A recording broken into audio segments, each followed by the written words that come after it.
تعالوا النهاردة مع بعض بطريقة سهلة وسريعة نعمل مع بعض قشطة الأفران أو نواعم الأفران أو القرص الفلاح الطرية زي ما بتسموها. الوصفة بجد جميلة جدا وممتازة وطعمها جميل جدا. لما تجربوا الوصفة هتعتمدوها. فلايك وشير لو عجبكم الفيديو، وصلوا على رسول الله عليه أفضل الصلاة والسلام. وتعالوا نبدأ الوصفة بتاعتنا. عشان نعمل الوصفة بتاعتنا عندي هنا في طبق هبدأ أنزل بنص كوباية من المية الدافية، كيس من الخميرة الفورية، معلقة كبيرة مليانة من السكر، وهنبدأ ننزل عليها ب3 معالق كبار من الدقيق.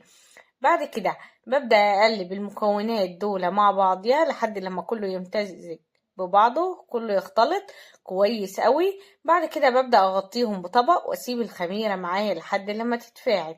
باجي هنا على ال4 كوبايات من الدقيق اللي أخدنا منهم 3 معالق كبار حطيناهم على الخميرة، بنزل عليهم بمعلقة كبيرة من الكيك شيف أو البيكنج باودر، نص معلقة صغيرة من الملح، وببدأ أقلب البيكنج باودر والملح مع الدقيق كويس قوي. وبعد كده بنبدأ ننزل بكوباية من اللبن الرايب، وببدأ أنزل عليهم كمان بمعلقة كبيرة من الخل، وبننزل بالخميرة بعد ما اختمرت بالطريقة اللي انتوا شايفينها دي، وبننزل عليها ب3 معالق كبار مليانين من السكر، ونزلنا معلقة مع الخميرة، يبقى احنا نزلنا على ال4 كوبايات دي 4 معالق كبار مليانين من السكر. ببدأ أعجن العجينة بتاعتنا كويس قوي. كوباية اللبن الرايب ونص كوباية المية الدافية هيعجنوا معايا ال4 كوبايات دي، هيدوني عجينة طرية بالطريقة اللي انتوا شايفينها دي. في المرحلة دي ببدأ انزل عليهم بنص كوباية من السمنة. عندك سمنة بلدي حابة تستعمليها عادي، حابة تستعملي السمنة العادية. انا استعملت السمنة العادية وطعمها وريحتها كانوا قلبين الشقة. فاتمنى بجد تجربوا بس الوصفة وانتوا هتعتمدوها. بعجنها كويس قوي لحد لما تبقى معايا العجينة ملسة وتنضف معايا البولة او الطبق بالطريقة دي. في المرحلة دي ببدأ انزل عليها بمعلقة واحدة من الدقيق، وابدأ اغلي في العجينة كويس قوي، وابدأ المها بمعلقة الدقيق اللي احنا نزلناها. العجينة معايا زي ما انتوا شايفين طرية جدا وناعمة وملسة ممتازة، يعني كلمة ممتازة قليلة عليها. ببدأ بقى انزلها في البولة، وابدأ ارش عليها رشة من الدقيق، وبغطيها بكيس بلاستيك وبلفها بقماشة، والفرن عندي دافي. ببدأ احطها في الفرن لحد لما تتخمر معايا. طبعا بما ان البولة كبيرة عليها ما بانش ان هي ارتفعت، شايفين؟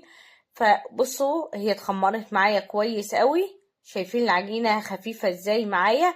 ببدأ بقى اقطعها لكور صغيرة جدا. نواعم الافران او قشطة الافران اللي بتشتروها من بره بتبقى الواحدة صغيرة جدا، فانت بتقطعي الكورة صغيرة جدا بالطريقة دي، وبتشيلي الزيادة، وبتبدأي تلميها كويس قوي من تحت لحد لما تبقى بالشكل الجميل اللي انتوا شايفينه ده.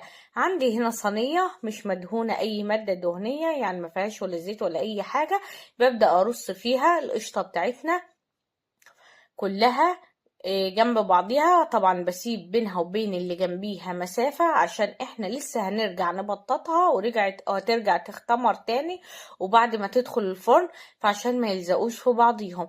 بعد ما بقطعهم كور بالطريقة دي ببدأ اضغط عليهم كده بايدي لحد لما بطط كل قرصة فيهم بكفة ايدك بصوابعك. المهم انك انت تبططيها، وبرجع اكمل طبعا باقي الكمية. بجد من نص كيلو دقيق، طبعا ال4 كوبايات دقيق اللي انا عاملاهم النص كيلو دقيق 3 كوبايات ونص، فانا زودتهم نص كوباية بقى المقدار معايا 4 كوبايات من الدقيق. بططتهم بالطريقة دي. نص كيلو دقيق اداني كمية حلوة قوي من قشطة الافران، اوفر بكتير من انك تشتريها من بره، واطعم كمان مليون مرة. شايفين بسم الله ما شاء الله، من 4 كوبايات دقيق طلعوا معانا الكمية الحلوة دي، ريحة وطعم والعجينة معانا هشة وخفيفة وطرية جميلة جدا. طبعا ببدأ اسويهم بعد ما رجعوا اتخمروا معايا.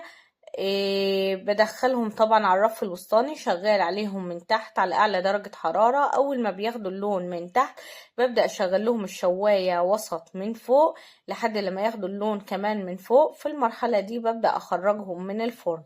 شايفين الجمال؟ والله العظيم حاجة جميلة جدا. بس كده ببدأ بعد ما اخرجهم من الفرن ببدأ اغطي عليهم بقماشة أو بفوطة واسيبهم معايا 5 دقايق، وبعد كده ببدأ أطلعهم من الصينية. حاجة جميلة جدا، طعمها جميل جدا، بتملي البيت خير. من نص كيلو دقيق بدل ما تشتريه من بره، فليه بالغالي تشتريه لما ممكن في البيت تعمليه بأقل التكاليف، واولادك هيفرحوا بيه وهتعتمد الوصفة. لو انت ما عملتيش متابعة للصفحة هترجعي تعملي متابعة للصفحة بعد ما تجربي وصفتي. شايفين الوصفة من جوه عاملة ازاي؟ تسوية ولون وريحة وطعم وقوام، حاجة يعني كده تفتح النفس على الأكل. فيا رب تكون وصفتي اللي النهاردة عجبتكم. لو عجبتكم الوصفة لايك وشير للفيديو، وصلوا على رسول الله عليك أفضل الصلاة والسلام يا حبيبي يا رسول الله.